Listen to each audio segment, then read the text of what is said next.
Do you ever feel like manifestation is just another thing on your to-do list that you don't have time for? Like your spiritual practice is something that you have to do? Honestly, you're not alone because I felt that way too. Something that's really changed my relationship with manifestation is blending it into my lifestyle so that no matter what I'm doing, I'm also manifesting. I call this manifestation as a lifestyle, and it's single handedly made the entire manifestation journey more enjoyable for me. And I've seen my desires show up with a lot more ease. Manifesting as a lifestyle has made manifestation go from feeling like a task to something I just naturally do because it's who I am. If you'd like to learn more about this, I've created a step by step guide for you. I'll link it in my show notes so you can check it out. You're listening to the Affirmation Addict podcast with Pyle Corley. This podcast will teach you about the power of affirmations while making manifestation easy and accessible for you in order to enhance your spiritual consciousness. Thank you so much for being here, and now it's time to get started.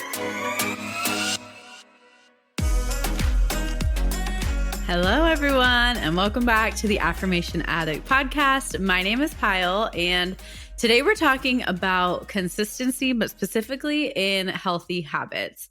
Now, this is kind of a siloed episode focused on more health and wellness stuff. It's actually one of my favorite topics to talk about, but I never carve out the time to specifically talk about health and wellness. However, as I get older, I really do appreciate and realize why people say health is wealth. Because you can have everything in the world, but if you don't have like a healthy body and a healthy mind and a healthy heart to enjoy that, then there's no point for it. And I'm really just starting to understand because like now if I get sick, it takes me out for like 2 to 3 days and I'm like, "Oh gosh, I can't do anything. I don't want to do anything." And it takes me a little bit to just get acclimated. So I have really started extra emphasizing on health. I've always been into health. I've always kind of taken care of my health to a degree of like I've been raised in an Indian family who practices Ayurveda, practices home remedies. My parents didn't really take me to allopathic doctors unless it was like a really big emergency. Mainly, we did a lot of homeopathic and natural stuff to take care of our health.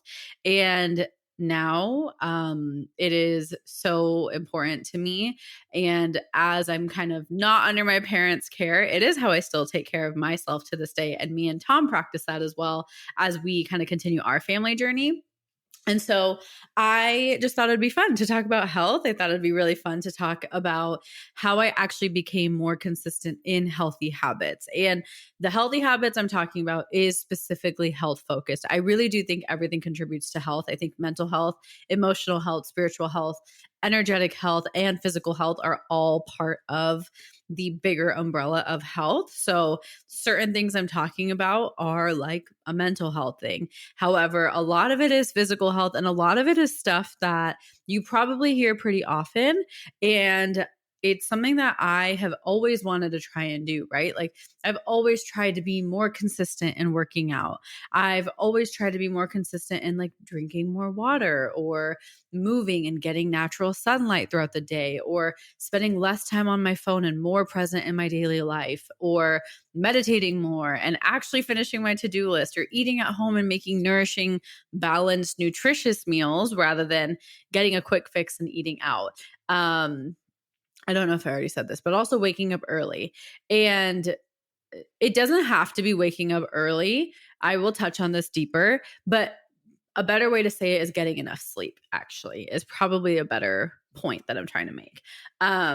So the whole point of this episode is, I think a big theme that I've noticed that me and a lot of you guys have talked to me about, that you struggle with like procrastination and consistency in multiple areas of your life. And I kind of want to talk about the consistency that I have seen the biggest shift in for myself, especially in my health and wellness kind of area of my life.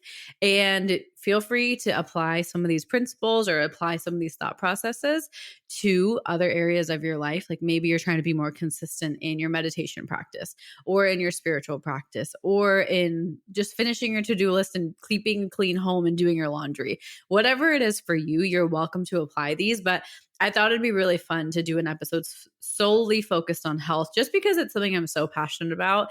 And if you're listening to this and you are enjoying this episode and you like hearing me talk about health and very like nutrition and wellness focused, I feel like I sometimes steer only to talk about manifestation, but I do believe everything is connected.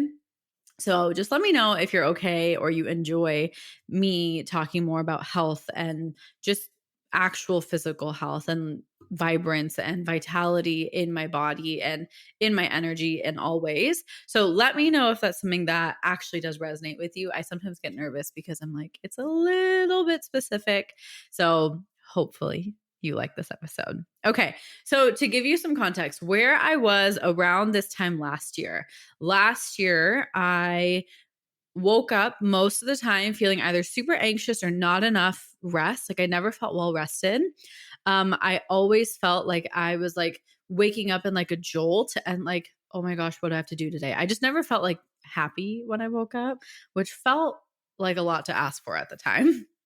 I was probably working out 3 times a week genuinely. Like I would probably go to a yoga class, one like workout class that I do, which is F45, which is currently my favorite type of workout, and then one time by myself going to the gym. And that's kind of bold. Like I don't even think I actually did that. I would say it was realistically like twice a week, and then I would like do some stretching at home. And then what else? I did not drink enough water. And still can get more water, but didn't drink much water. And then rarely ever meditated, was constantly pushing off things that were important to me. And I would say we were eating out a lot at this time last year. I think we were spending a lot of time hanging out with friends and meeting them out. And instead of kind of inviting them home and cooking more, or we would just be in a rush and I wouldn't plan well. And it would just be like, let's just eat out because I don't have time or the energy to cook right now. So that's kind of where I was last year. And honestly, compared to like how I was in college, this was beautiful. This was a great kind of stepping stone into adulthood. I'm feeling good. Like I was fine, right? But I wasn't exactly where I wanted to be. And I noticed that in more subtle ways. I noticed that in my energy levels. I noticed that in my anxiety. I noticed that in just overall contentment in life, and my willingness to show up and just how I felt in my body. I didn't feel like grateful in my body. I felt ashamed, or I felt like just not my best. I never felt that great in my body, especially at this time last year. And I definitely was dealing with, I would say, like indigestion and just not the best diet in terms of I knew my diet wasn't fully suiting me. I didn't know what it was, but I just didn't feel like what I was eating was actually serving me that much. So fast forward to now. And the biggest thing, I would sleep at around like 11 or 12, wake up around 7. Or even later, I would sleep at 11 or 12. And then if I naturally woke up, I would wake up around like 8:39 or 10, and got like 9 to 10 hours of sleep. But it wasn't the best quality sleep. So what does it look like now, and how did I actually start shifting it? Sorry, this is such a long way of getting to the point, but I just feel like I never give you enough context in this area of my life. So I feel like I have a lot to catch you up on. Okay, so now I would say my life looks very, very different. But the biggest thing I've noticed is I feel significantly more present. I feel a lot more alert. I feel happier. I feel like I can move more. And so much of that came from doing things that I just didn't actually want to do. I think consistency is one of those things where it's like everyone knows that repetition creates changes and consistency creates that perfection and your definition of perfection, not perfection according to society standards, but perfection of your definition, your version of perfection. But I think consistency can be hard because everyone has these generic work out more, wake up early, drink 10 glasses of water a day, go to bed early, eat at home or eat more protein, whatever all of these like rules are that are kind of thrown at us throughout different channels of information. But I think consistency gets really hard when you don't know why you're actually doing it. This is the root of so much of my work is knowing your why, and no one can tell you that. Your why is so different than my why, or even your sister's why, or your mom's why, or your dad's why, or your brother's why. Even people in your own family are going to have significantly different whys because everybody interprets life, interprets all of these things in such a different way based off of specific experiences, interpretations, and all of that. We all have our unique programming. So your why to drink more water might be because you feel thirsty all the time, versus my why to drink more water might be because I just feel like I want more water and I would love to add more of that into my life. It literally could be the most irrelevant thing, but your why is specific to you. And I think when you know your why, your consistency and your desire to be consistent becomes significantly easier. Another thing is, with consistency, know what makes you push off, know what makes it harder for you. So I think ease and convenience is huge, and making super small shifts to make your life a little bit easier, to make it a little bit more convenient for you to the point where you can handle it. And I think that takes a lot of self-awareness and self-honesty, because when we aren't consistent and we're not doing something that we really want to do, we start to judge ourselves. And so in that shame cycle, it's hard to be honest as to why am I actually not doing this thing that I really want to do?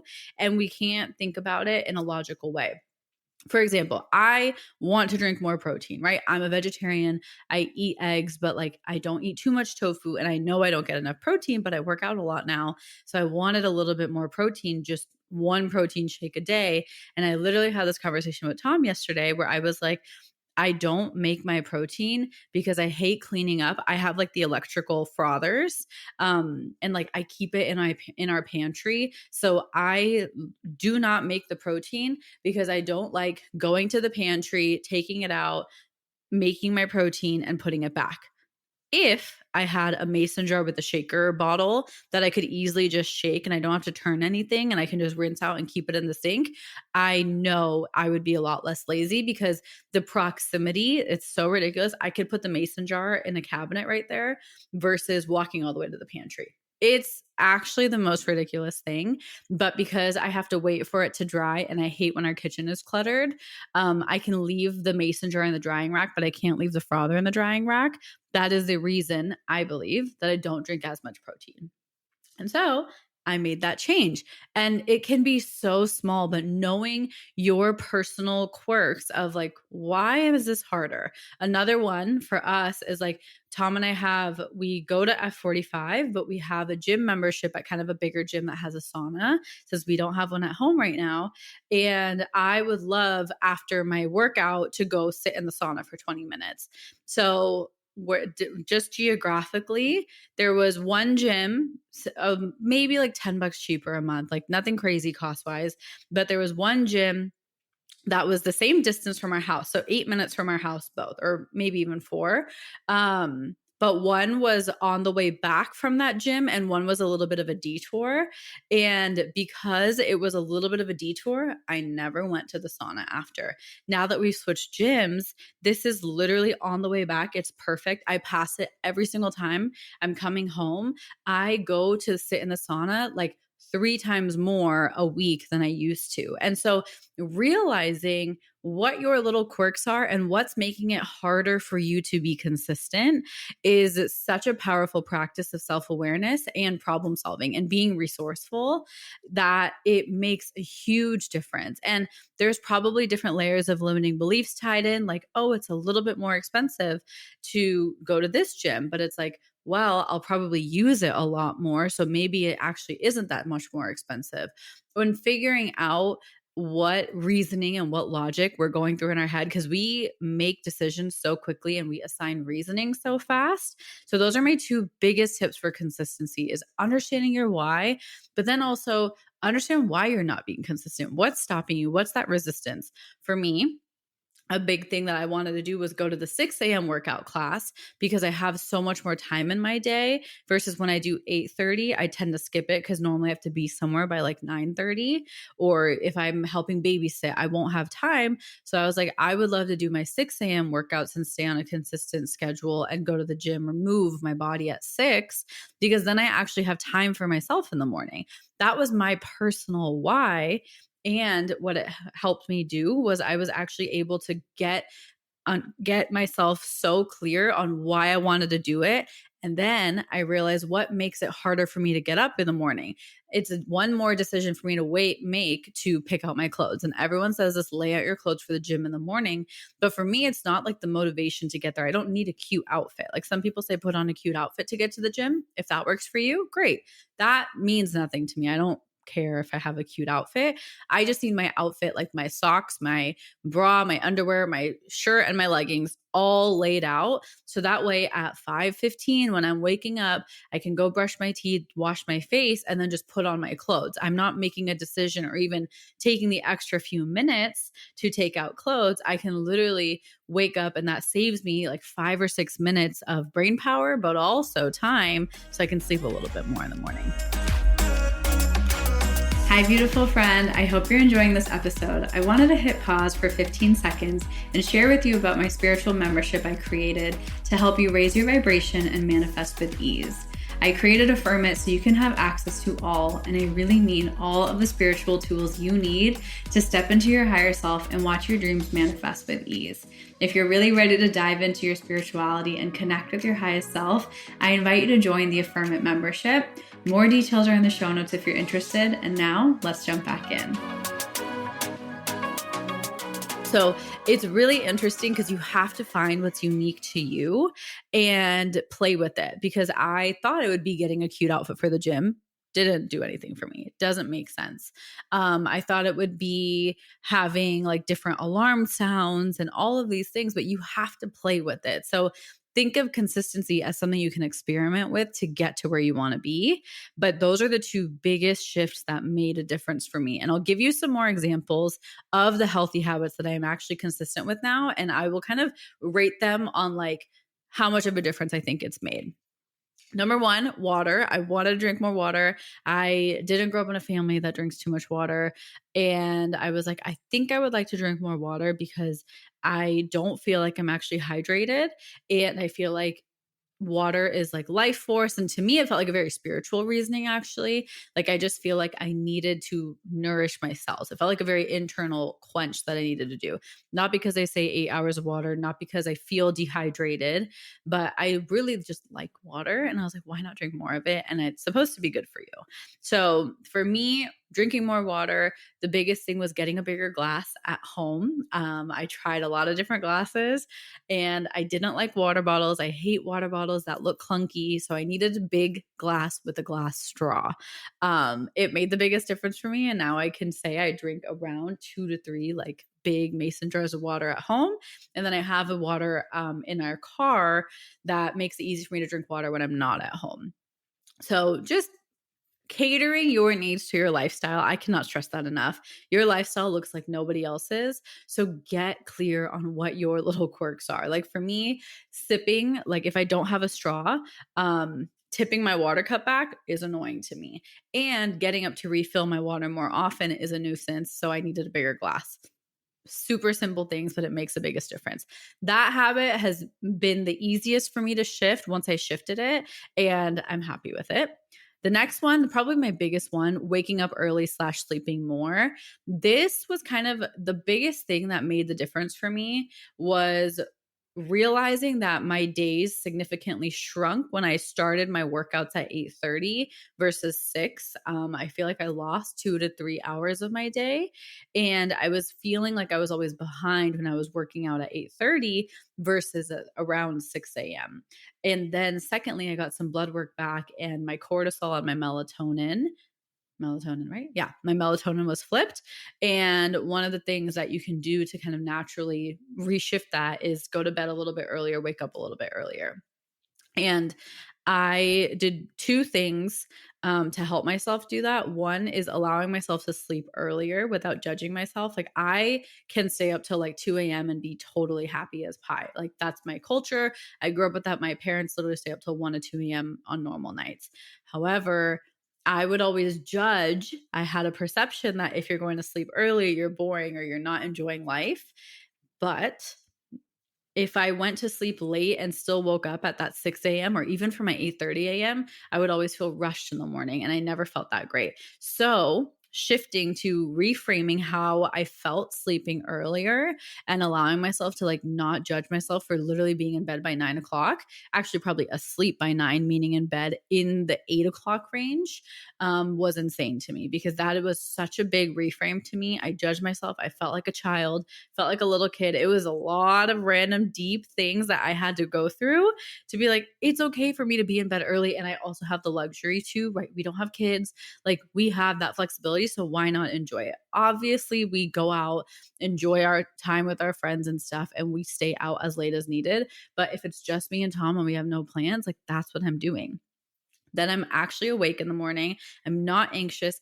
And I'm like looking forward to getting to my movement. And I can see over the past few months, because I feel like I consistently started doing this in January, my energy levels throughout the day feel a lot better. I feel like in better health.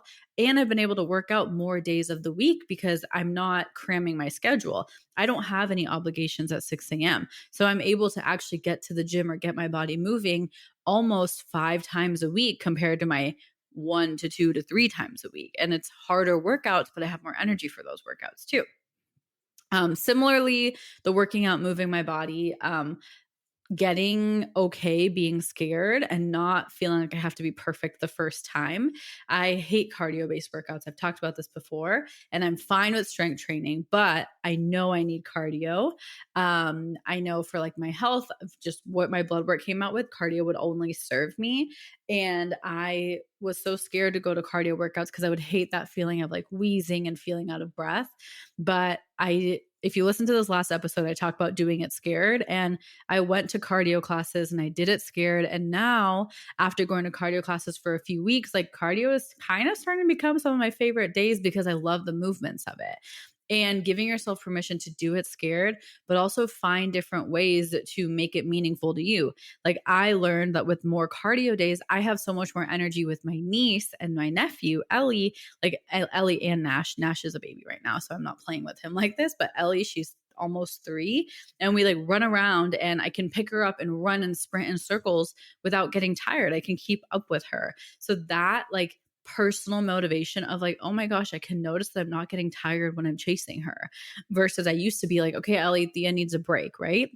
So realizing like finding your personal unique way to reframe it and make it relevant for you. So that has been 10 out of 10, working out and moving my body earlier, but also doing workouts I was scared of.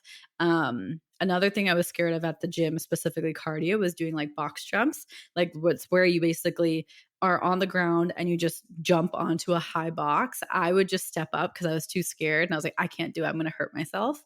And I finally was like, I know, you know what? I was like, Tom, can you watch me? I'm just going to try. And I just wanted to do it scared. And I was like, I am so scared. And I like closed my eyes, but I did it. And I was like, wow, like I feel not only stronger, but I feel proud of myself that I did something that I was really scared of. And that feeling comes so much more when you give yourself permission to do it scared. And I have noticed myself getting stronger physically and feeling just more nimble and more able to move, which has been really nice. And finding workouts that suit you. I used to try boxing, worked for me a little bit, or like some people do CrossFit. Some people do high intensity training. That's kind of what my gym goes into, but it's functional high intensity training. So you do a lot of movements that you use in your daily life. So I've loved it for me so far, but who knows, maybe I'll change. And I still do yoga. So I still do Pilates sometimes. So just finding movements that make you feel good and allowing yourself to cycle sync your movements if you're a woman, or just sync your movements to how you're feeling a little bit is also really fun too. Another one that I've been really working on is meditating more and noticing what stops me from meditating and taking away those distractions and carving out like a good set schedule has helped me in so many ways. Like I used to feel like I only could meditate in one corner of the house, but now I let myself meditate whether it's here or even in bed, and giving myself permission to meditate wherever I'm able to meditate. That's been really nice for me. And then the last one is eating at home more, cooking more. The biggest thing that has been the biggest lifesaver, and we've done this ever since COVID, is ordering in our groceries. I love grocery shopping. I literally can spend 3 hours at the grocery store because I love looking at ingredients and I love looking at all the new products and packaging and marketing, and I just love food. So I can honestly spend my entire life at the grocery store and be so happy, but that just sucks out a lot of time and I get too distracted. So ordering our groceries has helped so much, and planning our meals ahead, and not even planning, but just being like, okay, I'm ordering this so I can make this. I don't meal plan, but I know what is on rotation for us and I know what I'm feeling. And I give myself a list to kind of choose from, or finding like ordering things that I know I'll use in one way or the other and knowing how I'm going to use it before I get it. That's been so helpful for us in terms of eating more and letting my intuition pick what I want to eat each week, even each day. Like I might have planned a meal, but that doesn't sound good. That's fine. Then pivot and still give yourself permission to eat at home and have fun with the cooking process. Enjoy it, put some music on, and don't rush through it and take it so seriously. For me, allowing myself to have fun while I'm cooking has been a huge game changer because I do love cooking, but I like overthink it and I stress out about it in the sense where it's like I want it to be perfect, so I'm not enjoying it. But now it's like, okay, if it's not exactly perfect, it's fine, but I'm having more fun with it. And it's probably tastes way better because I'm allowing myself to enjoy that entire process too. And lastly, one big thing we've implemented is we got a cold plunge. So we've been cold plunging more, which has been so good for physical health, but honestly, mainly my mental health. I probably cold plunge once a week max right now. I go through love-hate relationships with it because it is uncomfortable for me. So that's an area I can get better in the sense like I hate getting wet and changing into my swimsuit and drying off and toweling off. So I need to find a little bit of a better system, probably pairing it once like I'm already getting my day moving, like just do it and then start my work day. I don't have it kind of set in my day yet. So I need a better system for cold plunging. But when I do cold plunge, I feel absolutely amazing. And the biggest thing with all of these healthy habits, I don't want this to sound overwhelming. These are actually really small shifts, but I've noticed my ability to manage my energy more, manage my health more, and not get sick as much, and just be consistent in things that were important to me. Really, the biggest things that were more water intake, more nourishing food, sleep, and moving my body. Those are the biggest things. And don't try to be that person who wakes up at 6 a.m. if it doesn't work for you. Another huge reason 6 a.m. works for me is because Tom wakes up at 6 a.m. If it's just me, I would naturally wake up later, but him going to the gym also helps me want to go to the gym. So I like having that accountability with him, but also we get to go to the gym together now. So it's like a really fun way for us to spend time together. So maybe you get an accountability buddy and you work on your health together. And that has been a really fun thing, like looking at improving your consistency in your health with the lens of love, not the lens of I have to do this to lose weight or I have to do this to not get cancer. Like those types of very extreme kind of heavy intentions actually don't always serve us the best. You have to find a motivation that is a form of an affirmation, not a form of something you're trying to avoid or get rid of. It has to be something that you're trying to amplify. And if you take away one thing from this entire episode, it's that when it comes to your health and wellness, don't do it for a reason to get rid of or to prevent. Do it to amplify and enhance, because whatever you're preventing or you're trying to get rid of are things that are unwanted. And if that's your focus, we know that the subconscious mind doesn't understand things that you don't want. It just understands what you're focusing on. So if you're constantly focusing on losing weight, it's focusing on weight. It's not focusing on the losing part. It's focusing on there's too much excess weight. Versus if you're focusing on, I just want to feel more energized. I want to feel happy when I wake up. That's an amplification rather than I don't want to feel anxious anymore. So shift what your intention is to be a form of an affirmation for each of these, right? Make sure you're not trying to do it out of a fear-based mindset or a preventative mindset. Even if your intentions are good, just shift it to be an enhancer. I want to feel better. I want to feel more vibrant. I want to feel looser in my body. I want to feel confident in my body, whatever it is. But make sure that the focus is actually not kind of sneakily on what you don't want, because that's one of the fundamentals of manifestation, where we unintentionally manifest things that we don't want. So find your why. Make it easier for yourself, and whatever kind of triggers are blocking you, admit those and work your way around it, and then focus on what it is that you want. Stop focusing on what you want less of, or what you're scared of, or what you're trying to prevent. Focus on what you want to enhance and amplify. That's a really powerful perspective shift, especially in our health. And with this whole shift, the biggest thing me and Tom have both noticed is we've been around so many people who've gotten sick and had all these contagious things. And both of us rarely got sick this past year. The one time I got really sick was when I was going through a huge, like internal unveiling and a really, really big kind of almost excavation spiritually, which sometimes manifests as getting sick. But like, I don't get sick around my niece who's like running around with a bunch of boogers because she's going to school and stuff, or going to her different classes. But I'll only get sick if I'm going through like a really big release in my body, which is usually spiritually related, not just like environmentally related. So just some food for thought. I know this was a totally different episode, but I really hope that you found it interesting. I don't want to go too long. I don't like making my episodes longer than 30 minutes. So I'm cutting it a little bit short, but just know your health is something that is so powerful, but it's also so unique to you. My list of new habits might have nothing to do with yours, and that's okay. Your health is unique to you, and do what works for you. I am in no way implying that what works for me is going to be what works for everybody else, but I wanted to share the little perspective shifts that helped me along the way to actually reframe and create healthy habits that serve me and serve some of the goals I was wanting to meet.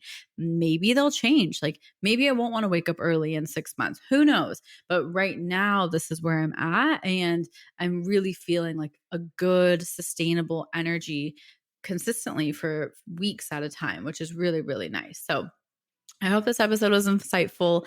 Let me know if you have any questions about this topic specifically. You can always DM me on Instagram. So I love you, and thank you for being here if you made it this far. I'll talk to you soon. Bye. Thank you from the bottom of my heart for listening, and I hope you enjoyed today's episode. If this episode resonated with you, it would mean the world to me if you could rate and review the podcast and share it on your social media, so I know to keep creating episodes that are inspiring you to manifest. I'm so genuinely grateful for the time we shared today, and I'd love for you to join the community by following @AffirmationAddict on Instagram. To continue diving into spirituality and manifestation, head over to my website, affirmation-addict.com. Until next time, I'm sending you so much love and so much healing energy.